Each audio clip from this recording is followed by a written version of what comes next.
Kam lidhe kolegen e Vigjini, do të flasim se përket një rasti të një të mitur e 13 vjeçare nga komuniteti Rom, e cila u bë nën dhe baba i fëmijës është po ashtu i mitur 17 vjeçar. Evi, çfarë dim më shumë për këtë ngjarje?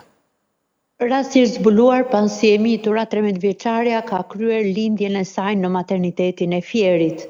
Pas këtij rasti ka qenë mjekët të cilët kanë raportuar në policinë e qarkut Fier lindjen e minorenes dhe për 17 vjeçarin i cili ka marrë përsipër që është babai i fëmijës, i janë dërguar materialet për të proceduar në gjendje të lirë.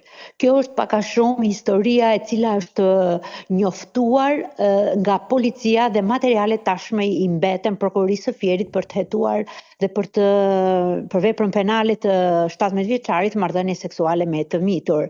Historia e tyre nis 6 muaj një vit e 6 muaj më parë, ku ata kanë qenë komshi njëri me tjetrin, kanë rënë në dashuri një djalë e një vajzë të mitur të komunitetit Rom dhe gjithçka është bërë në fshehtësi të prindërve të dy familjeve dhe shtatzania dhe më pas lindja e fëmijës zbuloi gjithçka. Megjithatë, ajo që vret më tepër në këtë histori është fakti se në këtë komunitet një ngjarje e tillë quhet e zakonshme. Ata etiketojnë me shprehjen që ne kemi zakon që martohemi të vjetër, të rinj, të vegjël, pa marrë parasysh se janë të paformuar ende, janë të paaft për të mbajtur familjen dhe akoma edhe më të paaft të rrisin fëmijë.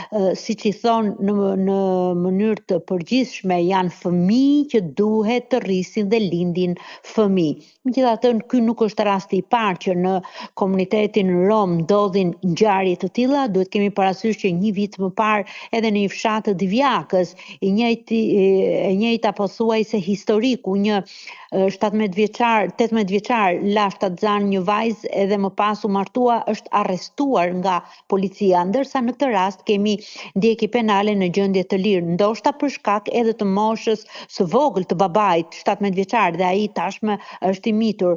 Por fenomene të tilla vazhdojnë të ndodhin gjithmonë. Duhet pasur parasysh që të dy prindrit kanë ndërprer arsimin e detyrueshëm 9 vjeçar.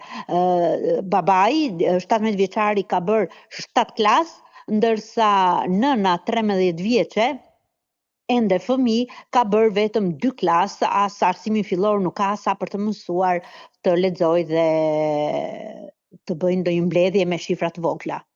E kuptoj, Evi, faleminderit, do të lidhemi sërish nëse do të ketë të reja sa i përket ngjarjes.